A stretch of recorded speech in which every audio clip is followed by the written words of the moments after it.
Hello all, welcome to Finology Tamil. சீக்கிரமாக retire ஆகணும், உலகத்தை ஃபுல்லாக சுற்றி பார்க்கணும், பிடிச்ச வேலையை பிடிச்ச நேரத்தில் செய்யணும், இதெல்லாம் பாசிபிள் இந்தியாவில் கூட. ஸோ அதுக்கு நம்ம ஃபஸ்ட் அச்சீவ் பண்ண வேண்டியது ஏர்லியாக ரிட்டையர்மெண்ட் அப்படின்ற ஒரு லைஃப்குள்ளே தான் நம்ம என்டர் ஆகணும். அதுக்கு மெயினாக ஃபினான்ஷியல் ஃப்ரீடம் அப்படின்றத நம்ம அடையணும். ஸோ அதுக்கு one of the most powerful strategy fire அப்படின்ற ஸ்ட்ராட்டஜியை பற்றி இந்த வீடியோவில் டீட்டெயிலாக பார்க்க போகிறோம். ஸோ இந்த ஸ்ட்ராட்டஜி மூலயமா நம்ம சீக்கிரமாக ஏர்லி 30s and 40sலேயே நம்ம வந்து ஃபினான்ஷியல் இண்டிபெண்டன்ஸ் அப்படின்றத அடையலாம். ஸோ அதை பற்றி டீட்டெயிலாக சொல்ல போகிறேன். ஸோ வீடியோவை ஸ்கிப் பண்ணாமல் பாருங்கள், மறக்காமல் சேனலையும் சப்ஸ்கிரைப் பண்ணிவிடுங்க, மைண்டை ஓப்பனாக வச்சுக்கோங்க. ஃபயர் ஸ்ட்ராட்டஜின்னு சொல்கிறோம் கரெக்டாக. ஸோ இதோட ஃபுல் ஃபார்ம் அப்படின்னு பார்த்தீங்கன்னா FIRE. So financial independence retire early.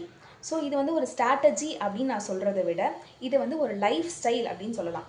So இந்த ஒரு லைஃப் ஸ்டைலை நம்ம ஃபாலோ பண்ணியிருந்தோன்னா ஒரு 30-40 வயசுலேயே நம்மளுக்கு வந்து இந்த ஃபினான்ஷியல் இண்டிபெண்டன்ஸ் அப்படின்றது வந்துடும். ஸோ சீக்கிரமாக நம்மளால் ரிட்டையர்மெண்ட் அப்படின்றத நம்ம அச்சீவ் பண்ண முடியும். ஸோ இந்த ஃபயர் ஸ்ட்ராட்டஜி, இந்த ஃபயர் லைஃப் ஸ்டைலுக்கு பின்னாடி என்னெல்லாம் இருக்குது அப்படின்னு பார்த்தீங்கன்னா ஒரு 3 பெரிய கீ பாயிண்ட் இருக்குது. ஸோ நம்பர் 1 அப்படின்னு பார்த்தீங்கன்னா வந்து அக்ரெசிவ்லி சேவிங். ஸோ சேவ் பண்ணுறது ரொம்ப அக்ரெசிவாக, ரொம்ப வெறியோடு நம்ம சேவ் பண்ணணும், அதுதான் நம்பர் 1. அண்ட் நம்பர் 2 அப்படின்னு எடுத்துக்கிட்டிங்கன்னா வந்து இன்வெஸ்ட் ஸ்மார்ட்லி அப்படின்னு சொல்லலாம். ஸோ நம்ம இன்வெஸ்ட் பண்ணுற ஒரு பணத்தையும் வந்து ஸ்மார்ட்டாக இன்வெஸ்ட் பண்ணணும். ஸ்மார்ட் இன்வெஸ்டிங்னா என்னது, ரொம்ப டைவர்சிஃபைடாக இருக்கணும். எப்படின்னா வந்து கோல்டில் கொஞ்சம் இன்வெஸ்ட் பண்ணலாம், இதே வந்து FDயில் கொஞ்சம் இன்வெஸ்ட் பண்ணலாம், RDயில் இன்வெஸ்ட் பண்ணலாம், அதுக்கப்புறம் ஸ்டாக்ஸ் ஷேர் மார்க்கெட் மூலயமா இன்வெஸ்ட் பண்ணலாம், மியூச்சுவல் ஃபண்ட் மூலயமா இன்வெஸ்ட் பண்ணலாம். அது மட்டும் இல்லாமல் இந்த ரியல் எஸ்டேட், அதாவது லேண்டு வாங்கி ஸோ கம்மி ரேட்டில் வாங்கி அதுக்கப்புறம் அதிக ரேட் வந்ததுக்கப்புறமா அது செல் பண்ணலாம். ஸோ இந்த மாதிரி நிறைய இதில் இந்த பேசிவ் இன்கம்ஸ்லாம் க்ரியேட் பண்ணிவிட்டு நம்மளோட இன்வெஸ்ட்மெண்ட்டை ஸ்மார்ட்டாக இருக்கணும். இதுதான் நம்பர் 2. அண்ட் நம்பர் 3 ஃபைனலாக நீங்கள் பார்த்தீங்கன்னா வந்து ஸ்பெண்ட் பண்ணுறத வைஸாக ஸ்பெண்ட் பண்ணணும். ஸோ நம்ம ஸ்பெண்டிங் அப்படின்னு ஆரம்பிக்கச்சில, செலவழிக்கச்சில கொஞ்சம் ஞானமாக தேவை எது, தேவையில்லாத எது, அத்தியாவசியம் எது, அனாவசியம் எது அப்படின்னு சொல்லி பார்த்து நம்ம செலவு பண்ணணும். ஓகேவா? ஸோ இந்த 3 கீ பாயிண்ட்ஸையும் அப்படி நம்ம ஃபாலோ பண்ணாலே போதும். இந்த ஃபயர் லைஃப் ஸ்டைல் அப்படின்றத நம்ம அச்சீவ் பண்ணிவிட்டு நம்ம சீக்கிரமாக ஃபினான்ஷியல் இண்டிபெண்டன்ஸ் அப்படின்றத நம்ம அடையலாம். இந்த ஃபயர் அப்படின்ற லைஃப் ஸ்டைலுக்கு பின்னாடி என்ன இருக்குது அப்படின்னு பார்த்தீங்கன்னா, நம்ம லைஃப் முழுக்க மணிக்காக நம்ம வந்து உழைக்கணும்னு அவசியம் கிடையாது. மணியே நமக்காக உழைக்கும். அதுதான் இதுக்கு பின்னாடி இருக்கிற பியூட்டி அப்படின்னு சொல்லலாம். சீக்கிரமாக ஃபினான்ஷியல் ஃப்ரீடம் அடையணும்னு சொல்கிறோம். ஆனால் எவ்வளோ சேர்த்தா எனக்கு சீக்கிரமாக ஃபினான்ஷியல் ஃப்ரீடம் கிடைக்கும், எவ்வளோ சேர்க்கணும், ஒருத்தரோட தேவை, ஒருத்தரோட செலவு அப்படின்றது டிஃப்ரெண்ட்டாக இருக்கும் கரெக்டாக. ஸோ அப்போது நான் வந்து எவ்வளோ சேமித்தா எனக்கு அந்த ஃபினான்ஷியல் இண்டிபெண்டன்ஸ் கிடைக்கும் அப்படின்றது ஒரு கேள்விக்குறியாக தான் இருக்கும். ஸோ அப்போ தான் இந்த யூஸ் ஆகிறது ஃபயர் நம்பர் அப்படின்றது நமக்கு யூஸ் ஆகுது. ஃபயர் நம்பர் அப்படின்னா இந்த நம்பர் தான் வந்து உங்களுக்கு உங்கள் லைஃப் டைமில் உங்களுக்கு தேவையான பணம் எவ்வளோ அப்படின்றத கால்குலேட் பண்ணுறது தான் இந்த ஃபயர் நம்பர் அப்படின்னு நம்ம சொல்லலாம். அதாவது இதுக்கான காமனான ஃபார்முலா அப்படின்னு நீங்கள் எடுத்துக்கிட்டிங்கன்னா 25x அப்படின்னு நம்ம சொல்லுவோம்.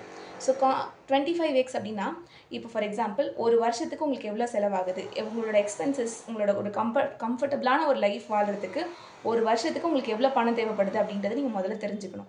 ஸோ ஃபார் எக்ஸாம்பிள் இந்த ஒரு வருஷம் நான் கம்ப்ளீட்டாக நான் வாழ்கிறதுக்கு எனக்கு வந்து 6 லட்சம் தேவைப்படுதுன்னு வச்சுக்கோங்களேன். மாதம் 50,000 கணக்கு பண்ணி ஒரு வருஷத்துக்கு எனக்கு 6 லட்சம் தேவைப்படுது.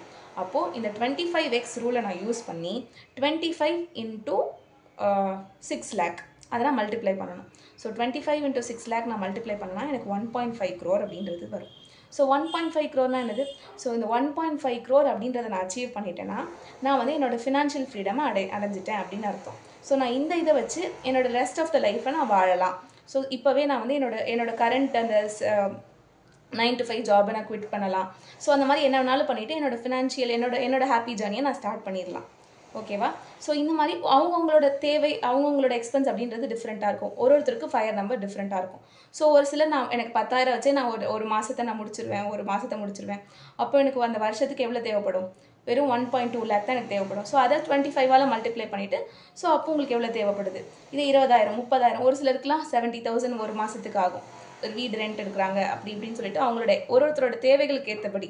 பட் ஆனால் ஒரு கம்ஃபர்டபுளான லைஃப் வாழ்கிறதுக்கு எவ்வளோ தேவை அப்படின்றத நீங்கள் முதல்ல ஃபஸ்ட்டு டிசைட் பண்ணிவிட்டு உங்களோட ஆனுவல் எக்ஸ்பென்ஸ் வந்து ஒரு கம்ஃபர்டபுளான லைஃப் வாழ்கிறதுக்கு ஆனுவலாக எவ்வளோ தேவைப்படுது அப்படின்றத கால்குலேட் பண்ணிவிட்டு அதை வந்து 25ஆல் மல்டிப்ளை பண்ணுங்கள். ஸோ அப்போ வரக்கூடிய அமௌண்ட் தான் வந்து ஃபயர் நம்பர் அப்படின்னு அர்த்தம். ஸோ அந்த அமௌண்ட்டை நீங்கள் அச்சீவ் பண்ணுறதுக்கு தான் இந்த அக்ரெசிவாக சேவ் பண்ணி ஸ்மார்ட்டாக இன்வெஸ்ட் பண்ணி அதுக்கப்புறமா ஒன்று ஒன்றா பண்ணி நீங்கள் சேவ் பண்ணக்கூடியது. ஓகேவா? ஃபயர் ஸ்ட்ராட்டஜி யூஸ் பண்ணணும்னு முடிவு பண்ணியாச்சு. ஸோ அப்போது நீங்கள் நிறைய டைப்ஸ் இருக்குது. ஸோ அதில் ஃபர்ஸ்ட் டைப் அப்படின்னு எடுத்திங்கன்னா வந்து நீங்கள் ஒரு சிம்பிள் லைஃப் ஸ்டைல் சூஸ் பண்ணுற ஆள் அப்படின்னா இந்த லீன் ஃபயர் அப்படின்றது உங்களுக்கு ஆப்டாக இருக்கும். ஸோ சிம்பிள் லைஃப் ஸ்டைல்னால் வந்து உங்களுக்கு ஒரு வருஷத்துக்கே ஒரு 3 லட்சம் தான் உங்களோட ஆனுவல் எக்ஸ்பென்ஸாகவே இருக்குது. அப்போது உங்களுக்கு ஒரு 75 லட்சம் சேர்ந்தால் போதும், உங்களோட அந்த ரிட்டையர்மெண்ட் அப்படின்ற லைஃப்பை நீங்கள் அச்சீவ் பண்ணிடலாம். ஆனால் இதில் வந்து நிறைய ட்ராபேக்ஸும் இருக்குது. சரியா? ஸோ நீங்கள் அந்த 75 லட்சம் அப்படின்றது வந்ததும் நீங்கள் உங்களோட வேலையை கூட குவிட் பண்ணிடலாம். குவிட் பண்ணிவிட்டு உங்களால் லைஃப் டைம் வந்து நீங்கள் அந்த பணத்தை வச்சு நீங்கள் வந்து வாழலாம். ஆனால் வந்து சேம் அதே கொஞ்சம் சிக்கனமாக தான் இருக்கணும். எந்த ஒரு ஆடம்பரமான எதையும் செய்ய முடியாது. எமர்ஜென்சின்னு சொல்லிட்டு ஒரு சுச்சுவேஷன் வந்தால் ஒரு கொஸ்டின் மார்க் தான். ஸோ பிகாஸ் நீங்கள் வந்து ஒரு ஆவரேஜாக உங்களுக்கு தேவையான அமௌண்ட் மட்டும்தான் உங்ககிட்ட இருக்கும். எமர்ஜென்சிக்குனா அப்போ எக்ஸ்ட்ரா செலவாகும். ஸோ உங்களோட கார்பஸ் வந்து குறையும். உங்களோட ரிட்டையர்மெண்ட்க்கு நீங்கள் சேர்த்து வச்சிருந்த பணம் வந்து குறைஞ்சிரும். சரியா? ஸோ இது வந்து லீன் ஃபயர் அப்படின்னு சொல்லுவோம். இதுதான் வந்து type number 1. And type number 2 அப்படின்னு எடுத்துக்கிட்டிங்கன்னா வந்து ஃபேட் ஃபயர் ஸ்ட்ராட்டஜி அப்படின்னு சொல்லுவோம், 2வது டைப். ஸோ இது வந்து கொஞ்சம் லக்ஸரியாக வாழணும் அப்படின்னு நினைக்கிறவங்க இந்த இதை சூஸ் பண்ணலாம். ஸோ அவங்களோட அவங்களோட ஆனுவல் எக்ஸ்பென்ஸ் மட்டுமே வந்து ஒரு 10லேருந்து 15 லட்சம் வரைக்கும் இருக்கும். சரியா? ஸோ அவங்க அப்போ சேவ் பண்ணுறது வந்து 5 கோடியாக இருக்கும். ஓகேவா? ஸோ 5 கோடி அப்படின்றத சேர்த்ததுக்கு அப்புறமா தான் அவங்களோட வேலையை ட்ராப் பண்ணுவாங்க. ஓகேவா? ஸோ இது வந்து அவங்க வந்து கொஞ்சம் ஃபாரின் ட்ரிப் போவாங்க. அஃப்கோர்ஸ் அவங்க வந்து அந்த அந்த அந்த அமௌண்ட் வந்து ஆக்சுவலி இன்வெஸ்ட் பண்ணியிருப்பாங்க.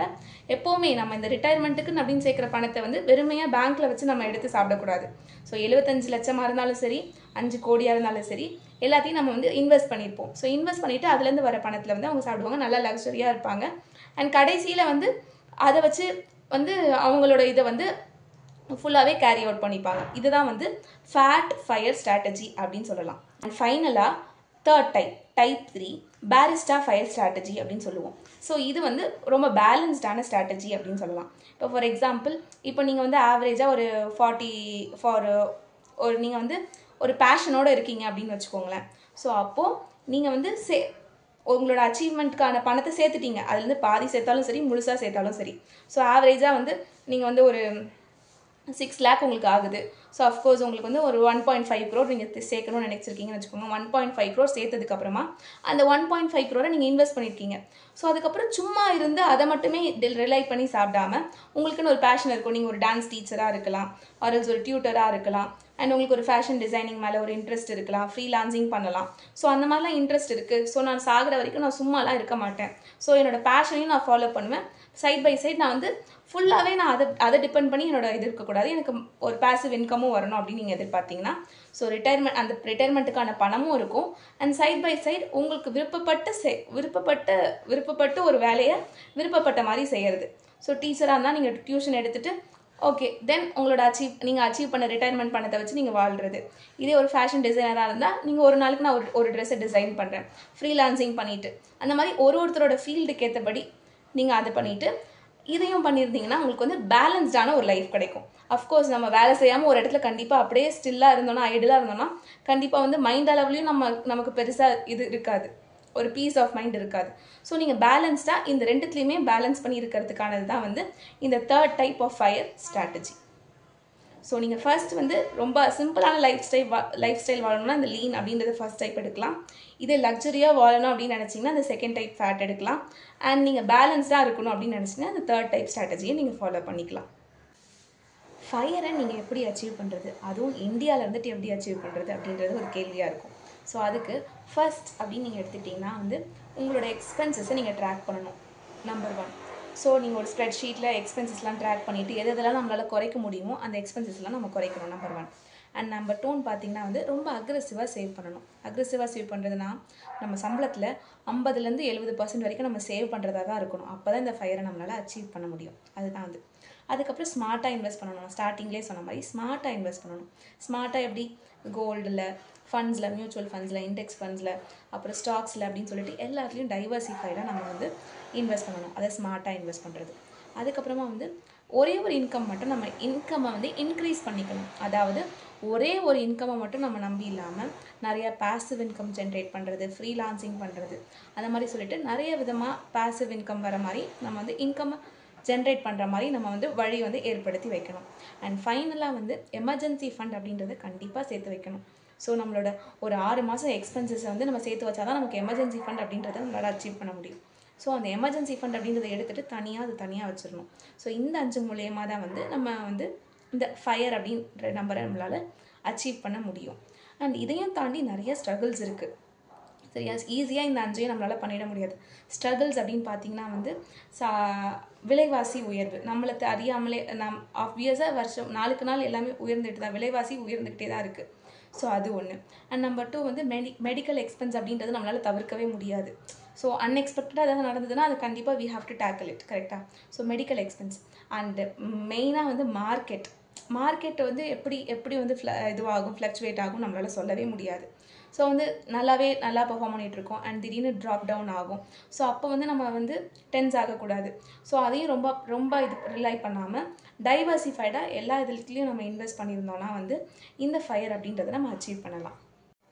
அண்ட் ஃபைனலி என்னை பொறுத்த வரைக்கும் ஃபயர் அப்படின்றது வந்து ரிட்டையரிங் ஏர்லி அப்படின்றதே கிடையாது.